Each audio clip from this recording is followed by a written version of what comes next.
આવતીકાલે વાવ પેટા ચૂંટણીનું પરિણામ આવવાનું છે। પરિણામ પહેલા ગુજરાત ફર્સ્ટે લોકો સાથે ચાય પે ચર્ચા કરી વાવના લોકો આખરે શું કહી રહ્યા છે, આવો સાંભળીએ। ચા ગરમ ગરમ અને વાવમાં આવોરા આવોરાના નામથી જે સ્વાગત થાય, ચા તો ગરમ છે પણ વાવનું રાજકારણ ગરમ છે। હવે તો એક દિવસની વાર છે, રિઝલ્ટ આવવાની છે।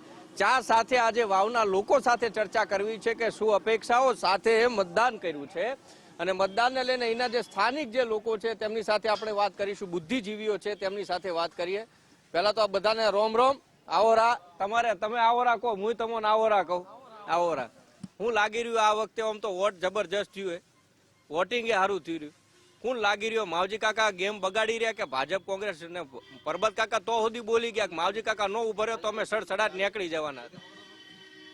આમ તો નાના નાના છોકરાને ખબર છે કે કોણ જીતે। વાવ વિધાનસભાને જેવો જૂતો તો એવો ઉમેદવાર મળે અને કોંગ્રેસ પાર્ટીએ ખૂબ સરસ ઉમેદવાર આપ્યા। ગુલાબસિંહના 2.5 વર્ષના કામ, લોકચાહના અને યુવા ચહેરો અને લોકોની જે માંગ હતી એ કોંગ્રેસ પાર્ટીએ ઉમેદવાર તરીકે આપ્યું હોય તો એમાં કહેવાનું જ ના હોય। 100% ગુલાબસિંહ જીતે અને સારા માર્જિનથી જીતે અને લોકોની ચાહના છે। તમે નાના છોકરાને પૂછો ને તો જીતે। અને બીજા નંબરમાં કે ભાજપ નથી જીતતું એનું કારણ શું છે?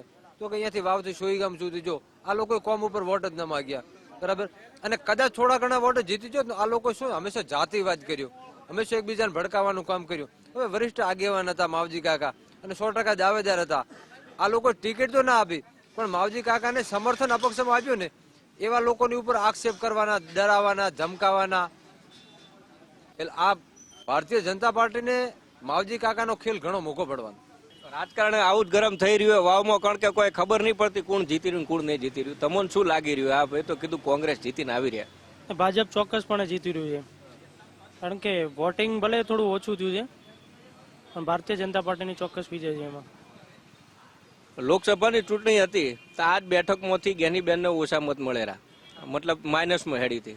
પાલનપુરે જીતાડ્યું છે, ભાજપનો ગઢ કહેવાય। તો આ વખતે ઊંધું તો નહીં થઈ રહ્યું કે પાલનપુરમાંથી પ્લસ થયા અને આ વખતે વાવમાંથી પ્લસ થઈ જાય? ના, એવું નહીં થાય। આ વખતે ઠાકોર સમાજનો એક જ ઉમેદવાર હતો, એટલે પહેલા જ્ઞાનીબેન હતા, જ્ઞાનીબેન સામે સ્વરૂપજી હતા, પરંતુ આ વખતે એવું જોવા નથી મળતું।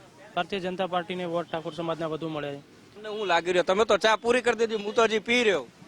ચા પૂરી કરી દીધી, જીતાડી દીધા? હું કોઈને ચા પૂરી કરી દીધી? હા, મેં તો ભાજપ જીતાડી દીધી। કેમ જીતાડી દીધી? કારણ કે આપણે ભારતીય જનતા પાર્ટીનો જે છે કે નહીં, એ હાલ નરેન્દ્ર મોદી સાહેબ, મુખ્યમંત્રી ભૂપેન્દ્ર પટેલ સાહેબ અને CR પાટીલ સાહેબના જે કામો છે એ લોકોએ જોયું। અમે 7 વર્ષ દુઃખી થયા, એટલે વાવમાં કોઈ કામ જ કોંગ્રેસવાળાએ કર્યા નહીં, એટલે લોકોએ મન બનાવી દીધું કે હાલના ભાજપ સરકાર લાવવી અને અમારે વાવ વિધાનસભામાં વિકાસના કામો ખૂબ કર્યા છે।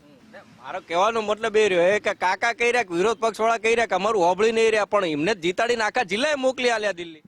પણ એ તમે જો અમારો વાવનું શરૂ એવું ઘટાવો, અમે ભારતીય જનતા પાર્ટીના મતદારો કેટલા વધારે આગળ। હું આ ભાઈને એ જ પૂછી રહ્યો કે આ વિધાનસભામાં તો તમે પ્લસ હતા, ઊંધું ન થઈ રહ્યા, કોણ કે જિલ્લામાં ગયા સાંસદ તરીકે જ્ઞાનીબેન? પણ પહેલા જ્ઞાનીબેન એક જ ઠાકોર સમાજના ઉમેદવાર હતા, છતાં અમે પ્લસ હતા। આ વખતે અમારી જે મેજોરિટી જોવા જઈએ તો ઠાકોર સમાજની મેજોરિટી વધારે છે આ વિસ્તારમાં। મત જોવા જઈએ તો ઠાકોર સમાજના જ ઉમેદવાર છે, એટલે અમે ચોક્કસપણે કહી શકીએ જીતીએ છીએ। એટલે બધાની ગેમ બગડી ગઈ એવું પાકું લાગી રહ્યું કે તમને? ગેમ તો 100% બગડી જ છે। આ વખતે તો ગુલાબસિંહ જીતે, એમનું કામ બોલે છે। કોરોનાને કાળની અંદર એમને જે કામ કર્યું છે એ 1 નંબર કામ કર્યું છે। ગરીબોને ગમે તે બોટલ આપે, ગમે ત્યારે પોતે રાત દિવસ મહેનત કરી દે, ક્યારે ઊંઘ્યા નથી। કોઈ નેતા ઘર બહાર નીકળતા હતા એ ટાઈમે કોરોના કાળમાં ગુલાબસિંહે બહુ 3 તાલુકાના 18 આલમને ખૂબ જ મહેનત કરી છે। ગુલાબસિંહ જ જીતે 100%, તમારે 100%। આ ઉભા એમાં બધાને બોલાવી કોના વોટ વધારે નીકળે, ગુલાબસિંહ જ જીતે 100%। અત્યારે તો ચર્ચા છે એ વાતની કે કોણ જીતીને આવે છે। કેમેરા પર્સન નરેશ રજોરા સાથે ઉમંગ રાવલ, વાવ, બનાસકાંઠા।